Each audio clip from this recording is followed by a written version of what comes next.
Oi gente, tudo bem? Nós vamos fazer agora as aulas da capa 3 do setor B, aula 9 e 10 sobre radioatividade.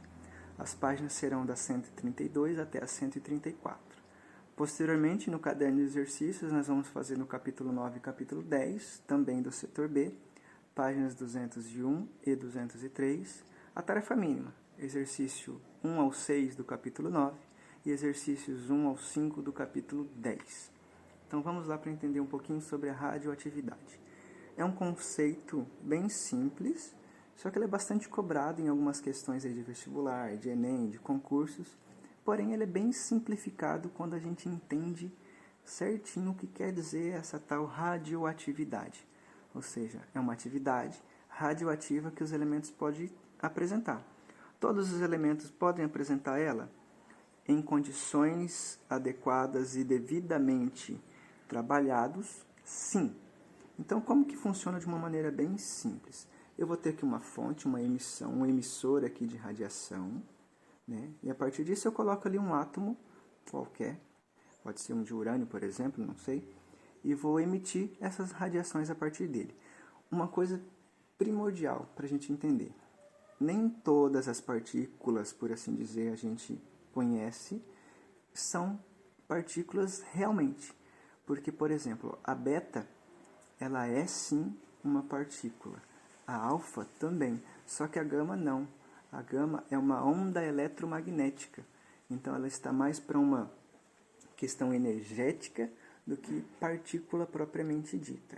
Então quando eu falo emissão de partículas para radiação, entre aspas, gama, eu estou confundindo alguns termos. É equivocado eu dizer assim.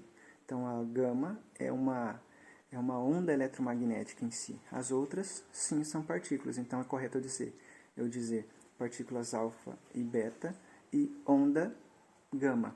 Correto? Então vamos lá. A partir da fonte eu tenho a emissão dos 3 raios aqui.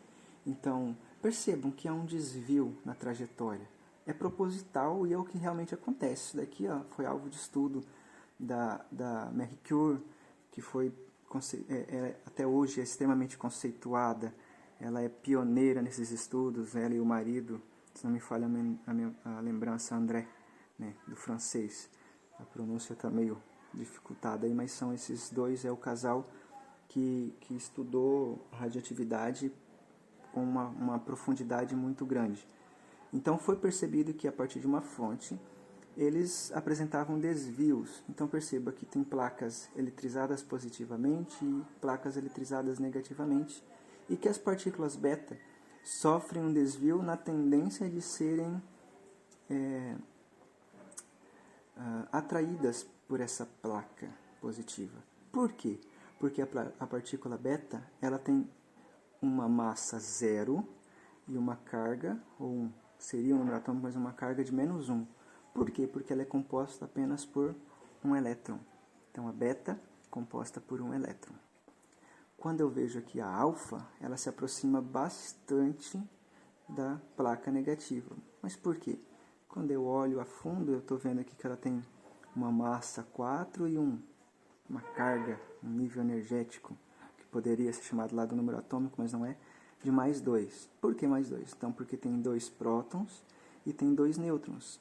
Se vocês lembrarem, o número de massa é o número de prótons mais os números de nêutrons. Então, portanto, 4. Por que lá tem 0? Porque é número de próton mais número de nêutron. E ela só tem um elétron, então 0. Então a alfa é 4 mais 2, a beta é 0 e -1. Composta de um elétron, composta de 2 prótons e 2 nêutrons aqui. E olha, a gama não sofre desvio nenhum, porque ela não é partícula, não é atraída nem para lá e nem para cá. Ela vem linearmente até tocar diretamente na parede. Então ela é extremamente energética. Ela não tem massa e ela não tem carga. Porém, ela tem uma efetividade muito, muito grande em relação às partículas ali.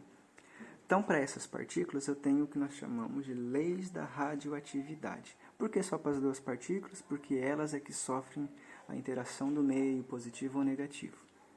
Então, a primeira aqui, um elemento qualquer, X, com massa A e número atômico Z, ao ser bombardeado, por exemplo, ele vai liberar as partículas alfa, neste caso aqui, ou seja, 4 e mais 2. O que vai acontecer? um novo produto, um novo elemento vai aparecer, um elemento Y. Então, esse elemento Y, ele vai ter a sua massa diminuída em 4 unidades por conta da partícula e vai ter o seu número atômico diminuído em 2 unidades por conta também da partícula. Por que menos? Porque se eu lembrar, quando um determinado elemento ou partícula é aquela historinha do ganha, perde.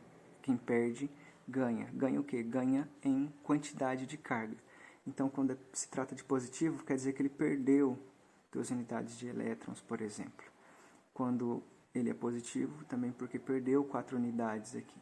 Então, ele vai ficar com esse formatinho aqui, genérico principal. É a partir disso que a gente explica por que um determinado elemento sofreu radioatividade e formou um outro, por conta das partículas que ele emitiu. Se um determinado elemento aqui, chamado de W, com número atômico Z e massa A, emite partículas beta, ele vai manter a sua massa, porque a partícula beta não tem massa. Então, nada vai ser diminuído. Só que em número atômico ele é menos 1. O que é menos vai ser oposto, então ele vai aumentar um número atômico aqui para ele. E vai formar um novo elemento, chamado aqui de R. Então, quando ele emite a partícula beta, a sua massa permanece e o número atômico aumenta mais 1.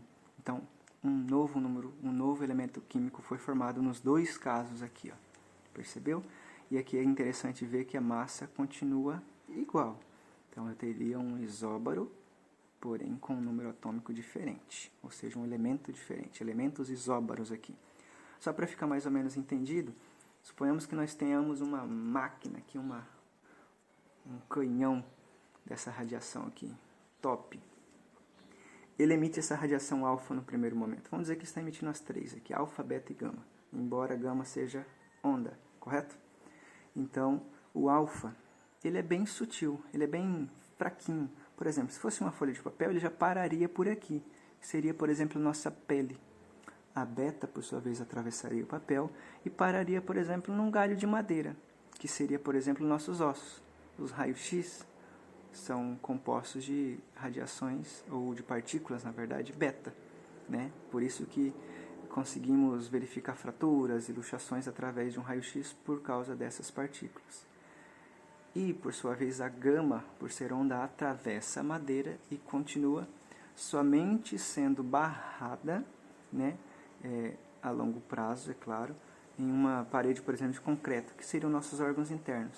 Então, aqui, ó, eu posso ter de exemplo da gama, a quimioterapia, a radioterapia, que são procedimentos extremamente invasivos e que alteram drasticamente e muitas vezes a estrutura dos nossos órgãos por atacar as células degeneradas e atacam até mesmo as sadias, porque ela tem muita energia guardada para fazer esse procedimento. Então, de uma forma bem esquemática, seria isso. O que eu também preciso saber da radiação? Eu preciso entender a tal da cinética do decaimento, que é a meia-vida ou a semidesintegração. Um determinado elemento ele vai desintegrando de meia em meia vida. O que é isso? Ele vai perdendo metade da sua capacidade energética, da sua capacidade de massa. Aqui tem um exemplo que a apostila também traz para vocês. Olha, eu tenho um determinado elemento com uma massa inicial M0. Passou um tempo de meia-vida, ou seja, T1/2, é assim que a gente representa o tempo de meia-vida. Essa massa cai pela metade.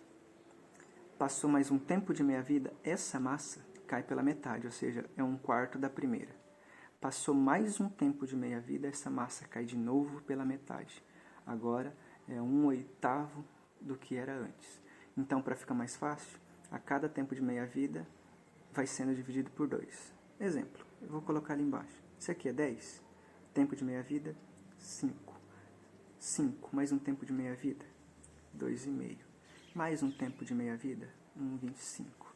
E assim sucessivamente vai sendo formado. Olha um exemplo bem simples do dia a dia, aí, de uma maneira mais basicona, para a gente entender. Suponhamos que você tomou um comprimido ali de algum medicamento de 500 miligramas, que tem um tempo de meia-vida de 2h30. Quanto sobra dele no seu organismo depois de 10 horas? Então, se ele tem um tempo de meia-vida de 2h30, 10 horas representam 4 tempos de meia-vida, de 2 horas e meia.